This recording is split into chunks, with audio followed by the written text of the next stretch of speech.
Ads లేకుండా latest episode చూడండి. ఇన్నాళ్ళు శ్రీవల్లి మీద వాడి మనసులో ఎక్కడా ప్రేమ అనేది లేదే అనుకున్నాను. కాని పీటల మీద కూర్చుని చివరి నిమిషం వరకు ఎవరి మాట విననివాడు తాళి తీసే అవకాశం ఉన్నా తీయలేదు అంటే వాడి మనసులో తప్పకుండా ఎక్కడో ప్రేమ ఉంది. ఆ ప్రేమే వాడి చేత ఆ పని చెయ్యించలేకపోయింది. నువ్వన్నది కూడా నిజమేలే.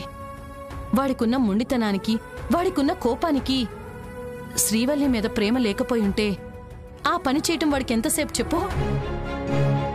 అలా చేయలేదు అంటే వాడికి ప్రేమ ఉన్నట్టేగా. ఆ నమ్మకంతోనే నేను ధైర్యంగా ఉన్నానక్క. వాడి మనసులో ప్రేముండి ప్రయోజనం ఏముంది? ఆ ప్రేమ బయట పడితే కదా, ఆ ప్రేమని శ్రీవల్లితో పంచుకుంటే కదా. వాడు దాచుకున్న ప్రేమ కొద్ది కొద్దిగా బయటపడుతుంది. అలా కొద్ది కొద్దిగా బయటపడి వాడు శ్రీవల్లికి దగ్గరై వాళ్ళిద్దరూ సంతోషంగా ఉంటే వాళ్ళిద్దరి మధ్యన ఈ కలతలు కలహాలు దూరమైపోయి వాళ్ళిద్దరూ ఒకటైపోయి ఏ మనవడో మనవరాలనో నా చేతిలో పెడితే ఈ జన్మకి అంతకంటే కావాల్సిందేముందక్కా? పసిబిడ్డ రాక కోసం ఈ ఇల్లు ఎప్పటినుంచో ఎదురుచూస్తుంది. శాన్వి ఆ కోరిక తీర్చబోతోంది. కాని ఎంతైనా తన ఇంకో ఇంటి కోడలు. అదే శ్రీవల్లికి ఒక బిడ్డ పుడితే వాడు ఈ ఇంటి వారసుడు. నీ మనసులో ఉన్న కోరికే నా మనసులో కూడా ఉంది భవానీ. మన ఇద్దరి కోరిక త్వరగా తీరాలని కోరుకుందాం. శ్రీవల్లిని ఇంట్లో నుంచి బయటికి వెళ్లకుండా ఆపిన ఆ దేవుడు మన కోరికని తీర్చకుండా ఉంటాడా అక్క? అది జరుగుతుంది, చూస్తూ ఉండు. సర్లే, ఇలా ఇవ్వు, నేను రుబ్బుతాను.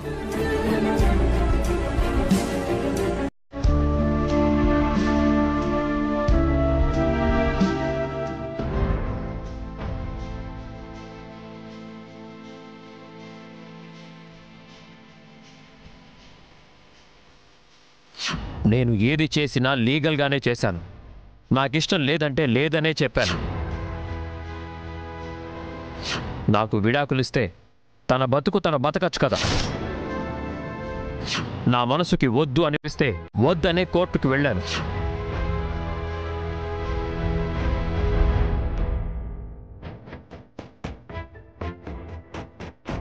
ఏమండి, తీసుకోండి.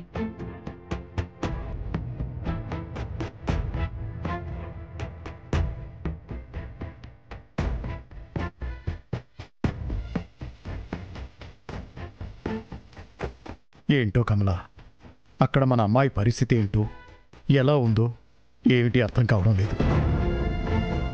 ఎవరు చెప్తే ఏంటి? కష్టాలు వచ్చినప్పుడే అమ్మ నాకు ఈ కష్టం వచ్చింది, ఇంట్లో నా పరిస్థితి ఇలా ఉంది అని ఎప్పుడైనా చెప్పిందా? తన కష్టం మనకి తెలియకూడదని ఆలోచిస్తుందే తప్ప చాలామంది పిల్లల్లా చిన్న చిన్న విషయాలకి పుట్టింటికి వెళ్ళడం లాంటి అలవాటు మన అమ్మాయికి లేదు కమల. చిన్న చిన్న విషయాలు చెప్పకపోయినా ముఖ్యమైన విషయాలు చెప్పాలి కదండి. అల్లుడి గారితో గొడవ జరిగితే ఇంట్లోంచి బయటికొచ్చింది, అది చిన్న విషయమా? కోర్టుకు వెళ్లే పరిస్థితి వచ్చింది, అది చిన్న విషయమా? అత్తింటికి దూరమయ్యే పరిస్థితికి వచ్చింది, అది చిన్న విషయమా అండి? ఎప్పుడు ఏ విషయం మనకి చెప్పదండి. ఏమీ కాదు అంటూ మన దాకా ఏది రానివ్వలేదు, మనల్ని రానివ్వలేదు. మనం బాధపడతామని మనకు తెలియకూడదు అనుకుంటోంది. మనకి తెలియకపోతే ఎవరికి తెలియాలండి? మెట్టింటి కష్టాలు పుట్టింటికి తెలియకూడదనుకున్న ఆడపిల్లలు చాలా అరుదుగా ఉంటారు కమల. అక్కడ బిడ్డ బాధపడుతుంది అంటే ఇక్కడ తల్లిదండ్రులు ఎంత కంగారు పడతారో అనే భయమే వాళ్లతో నిజం చెప్పనివ్వదు. మన పిల్లలు మన గురించి అంతలా ఆలోచిస్తుంటే మనమెంత ఆలోచించాలండి? నీ బాధ నాకు అర్థమైంది కమల. నీలో నువ్వు ఎలా ఉందో అంటూ బాధపడకపోతే ఒకసారి ఫోన్ చేయరాదు? ఫోన్ చేస్తే మళ్ళీ ఏం వినాల్సి వస్తుందో, ఎలా ఉందో అన్న భయంతో చేయలేకపోతున్నానండి. అదిగో అన్నీ నువ్వే మాట్లాడుతున్నావు. ముందు ఒకసారి ఫోన్ చేసి మాట్లాడొచ్చు కదా. అమ్మా, ఎట్లున్నారు? మేం బానే ఉన్నామే. నువ్వెలా ఉన్నావే? నాకేమమ్మా అంత మంచిగుంది. మా సంతోషం కోసం అబద్ధాలు ఆడింది చాలు వల్లి. నిజం చెప్పు. అబద్ధం ఆడతలేను, నిజంగానే చెప్తున్నా అమ్మా. నీ అదృష్టం బావుండి నీ మెళ్ళో తాళి విప్పలేదు. ఆ తర్వాత ఎలా ఉన్నారో ఏం జరిగిందో ఏం తెలియక ఇక్కడ మేము అల్లాడిపోతున్నామే. అందరి ముంగట తాళి ఇప్పుతానన్న ఆయన ఇప్పలేకపోయినంటే అర్థం కాలే? ఆయన మనసులా నా మీద ప్రేముందమ్మా. కోపం ఉన్నట్టు ఉంటున్నారు గాని నన్ను అప్పట్లెక్క అరుస్తలే, ఇంట్లోకెళ్ళి పొమ్మంటలే. నా నీడ కనిపిస్తేనే కయ్యమనేటోరు ఇప్పుడు పక్కనే ఉన్నా ఏమంటలేరు. నాకు నమ్మకం ఉందమ్మా, ఆయన మారుతారు, నన్ను ప్రేమగా చూసుకుంటారు. మాకు కావాల్సింది కూడా అదే కదా వల్లి. నీకే కాదమ్మా, ఈడందరికీ అదే కావాలి. మీరందరూ మీ మంచిగా ఉండాలని కోరుకుంటుంటే మంచి లేకుండా ఎట్లుంటుంది చెప్పు? నేను మంచిగానే ఉన్నా, మీరందరూ కోరుకున్నట్టు ఇంకా మంచిగానే ఉంటా. మీరు నా గురించి ఏం గాబరా పెట్టుకోకుండ్రి. నువ్వు అన్నదే జరిగితే అంతకన్నా అదృష్టమా? అదే జరుగుద్దమ్మా, మీరు నా గురించి ఏం బాధ పెట్టుకోకుండ్రి. ఆయన నా దగ్గరున్నాక నాకు సంతోషం గాక బాధ ఎందుకుంటది? సరే, ఆయనకి నేను పాలు తీసుకోవాలి, నేను మళ్ళీ చేస్తా. ఉంటామ్మా. సరే సరే.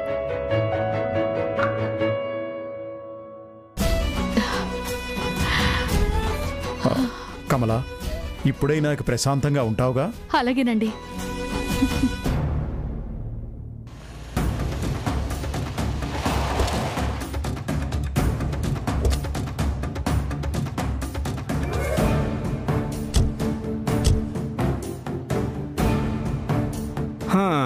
పద నాన్న.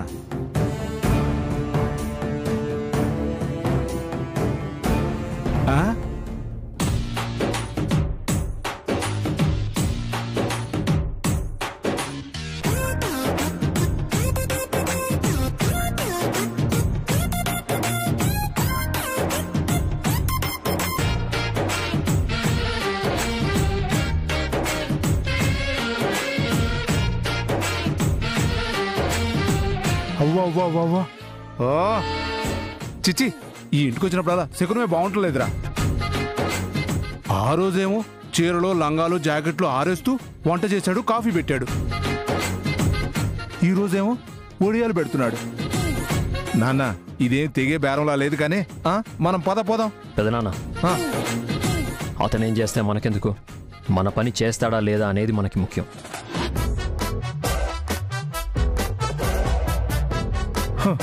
ఒడియాలు పెట్టే మగాడిని నేను ఇప్పటిదాకా చూడలేదు. కర్మ.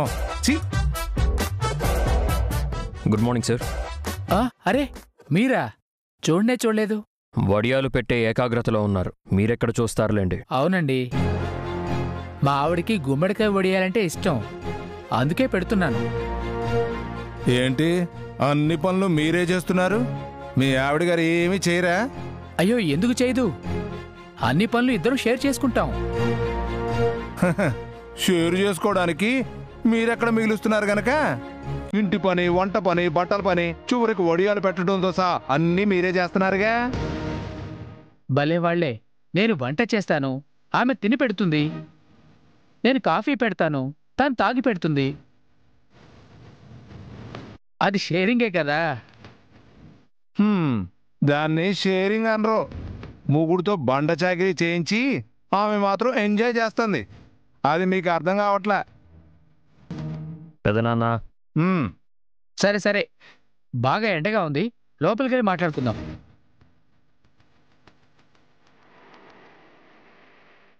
రండి సార్. రారా, కూర్చోండి.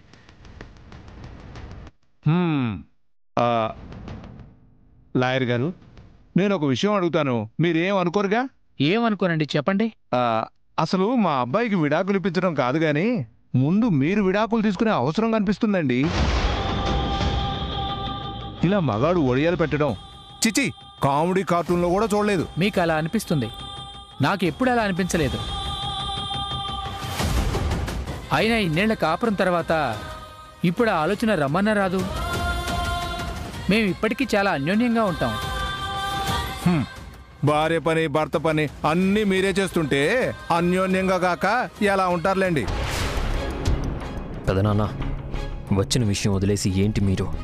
ఆయన చూశాక అన్నీ మర్చిపోతున్నాను నాన్న. ఏం చేయమంటావు? సామ్రాట్ గారు, ఒక లాయర్గా కాకుండా సాటి మనిషిగా చెప్తున్నాను. విడాకులు అది ఇది అంటున్నారు. ఆ విషయం గురించి మళ్ళీ ఆలోచించండి. నాకు అర్థమైనంత వరకు శ్రీవల్లి చాలా మంచిది. అలాంటి అమ్మాయిని దూరం చేసుకోవద్దు. చూడు సామ్రాట్, పెళ్లి చేస్తే భార్యలు అందరికీ వస్తారు, కానీ భర్తను ప్రాణంగా ప్రేమించే భార్య ఎంతో అదృష్టం చేసుకుంటే కానీ రారు. అప్పో, మీరేంటి లాయర్ గారు? ఫీజు ఇచ్చి విడాకులు ఇప్పించండి ముర్రో అంటుంటే మీరు మాకు ప్రవచనాలు చెప్తున్నారు. ఇదిగో ఒకటి చెప్పండి, మీ వల్ల అవుతుందా లేకపోతే మరొకరిని చూసుకోమంటారా? నా మాటలు మీకు ఇబ్బందిగా అనిపించి మరో లాయర్ని చూసుకోవాలనిపిస్తే నాకేం అభ్యంతరం లేదు. కానీ ఎక్కడికి వెళ్ళినా చివరికి జరిగేది ఒక్కటే. మీకు మా జడ్జి గారి గురించి తెలియడం లేదు. ఇప్పటి వరకు ఆమె ముందుకు వెళ్ళిన విడాకుల కేసులన్నీ కలిసిపోవడం తప్ప విడిపోయిన చరిత్ర లేదు.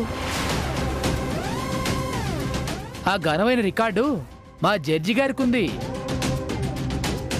విడాకులు కావాలన్న కేసు ఆమె దగ్గరకు వచ్చింది అంటే అప్పటి వరకు కలవని వాళ్ళు కూడా కలవాల్సిందే, కాపురం చేసుకోవాల్సిందే. ఏంటి లాయర్ గారు అంత నమ్మకంగా చెప్తున్నారు? ఆవిడ గారి గురించి మీకు అంత బాగా తెలుసా? నాకు తెలుసు, ముందు ముందు మీకు తెలుస్తుంది. అదంతా నాకు తెలియదు సార్. మీరు మళ్ళీ పిటిషన్ వేసి ఎలా అయినా నాకు విడాకులు ఇప్పిస్తారా ఇప్పించరా? చెప్పండి. హలో సమ్రాట్.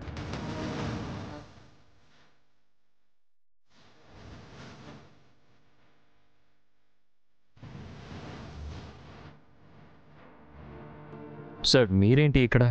మీకు వీళ్ళు లాయర్ అయితే నాకు ఎప్పటి నుంచో ఫ్రెండ్. వచ్చినప్పుడల్లా వీడిని కలవకుండా వెళ్ళను. ఇక్కడికి దగ్గరలో ఒక షాప్ ఓపెనింగ్ ఉంది, దానికోసం వీడిని తీసుకెళ్దామని వస్తే మీరేమో ఇక్కడున్నారు. సార్ చూడండి, నేనొకటి అడుగుతుంటే ఆయన నా మనసు మార్చే ప్రయత్నం చేస్తున్నారు. సామ్రాట్, నువ్వు రైట్ ప్లేస్కే వచ్చావు. వాడు చెప్పినట్టు శ్రీవల్లితో హ్యాపీగా ఉంటావు, అంతవరకు నాది గ్యారంటీ. మర్చిపోయాను, గాడ్ కారులో కవరుంది, తీసుకురా వెళ్ళి. ఇంట్లో ఏదో పూజ అంట కదా, మా ఆవిడ మీ ఆవిడ కోసమని చీర పంపింది.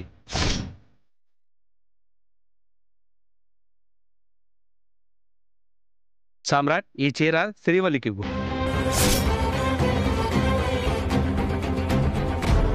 తీసుకో సామ్రాట్.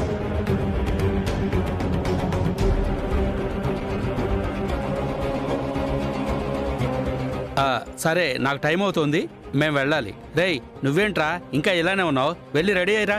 అలాగేరా. Samrat, sorry for the disturbance. Samrat, నిన్న చెప్పిన ఆ పేపర్ వర్క్ పూర్తి చేస్తుంటే ఇదిగో ఈ పని పడింది. ఆ పేపర్ వర్క్ అవ్వగానే తీసుకొచ్చి మీ భార్యాభర్తల చేతిలో పెట్టి శ్రీవల్లి చేతి వంట రుచి చూసి వెళ్తాను. నీకు ఓకేనా? రారా త్వరగా. నేను రెడీరా. ఓకే సామ్రాట్, ఉంటాను. సామ్రాట్, మళ్ళీ కలుద్దాం.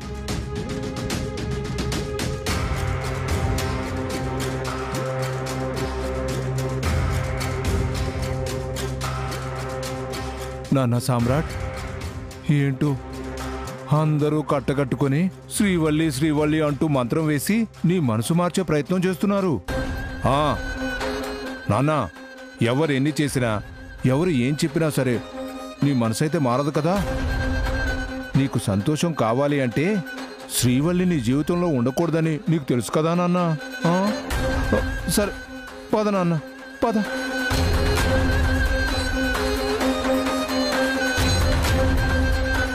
కానీ భర్తను ప్రాణంగా ప్రేమించే భార్య ఎంతో అదృష్టం చేసుకుంటే కానీ రారు.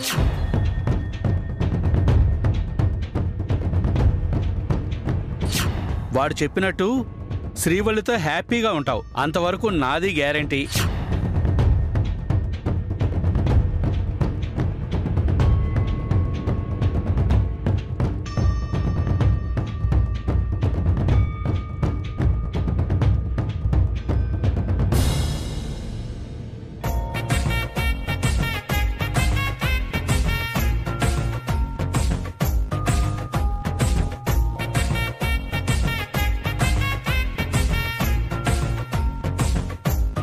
శ్రీవల్లి,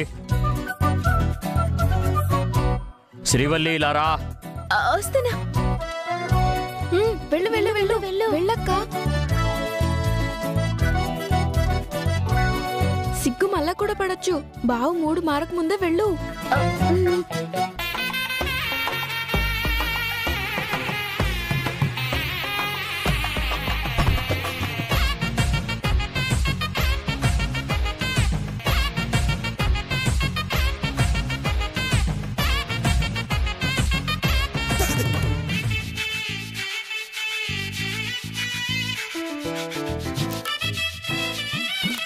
పిలుస్తున్నాను కదా, రా.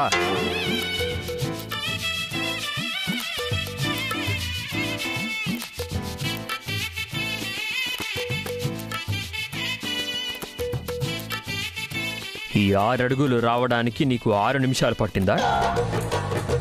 ఎందుకంత మెలికలు తిరుగుతున్నావు?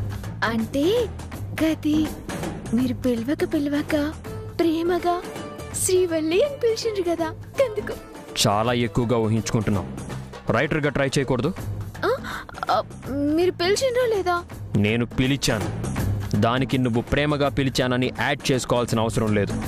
మీరు శ్రీవల్లి అని అరిచినా, శ్రీవల్లి అని పిలిచినా అది నాకు ప్రేమగా పిలిచినట్టే ఉంటుంది. వదిలేస్తే వ్యాసాలు రాసేస్తావు. సర్లే, ఇది తీసుకో చీర. నేను ఇప్పుడే వస్తా. ఏందక్క?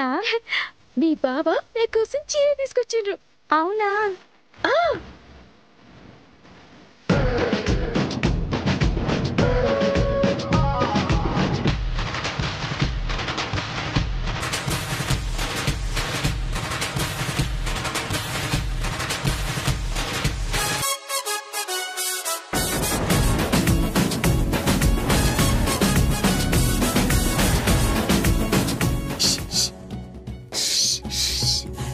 మీరేనే ఉండండి.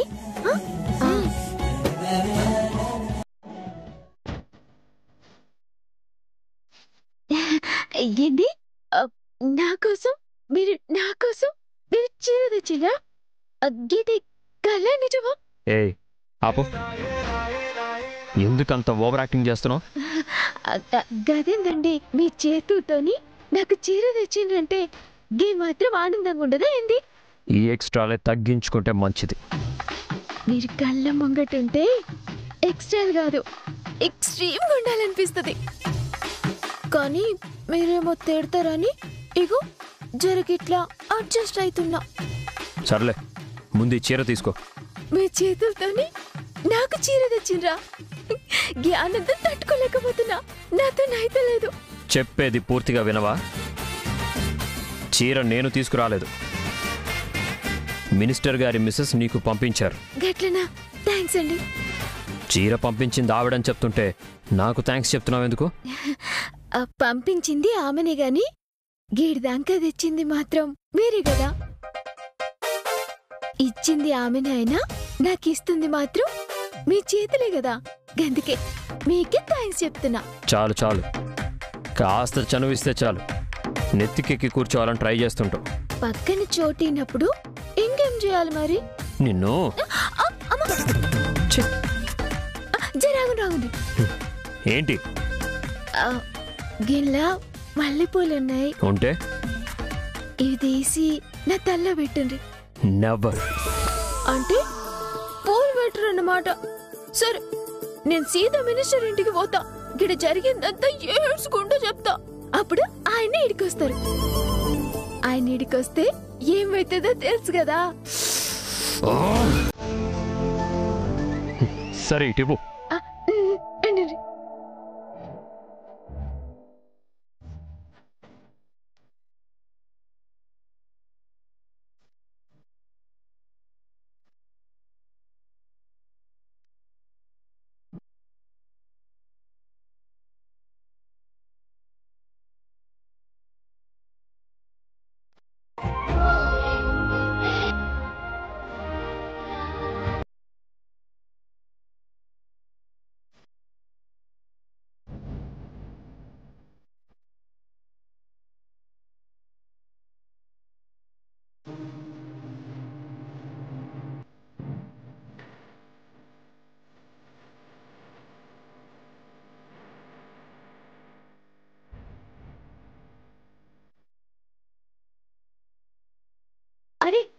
బావ చేసిండ్రు, నాకు చీర తెచ్చిండ్రు, ఇగో పూలు కూడా పెట్టిండ్రు.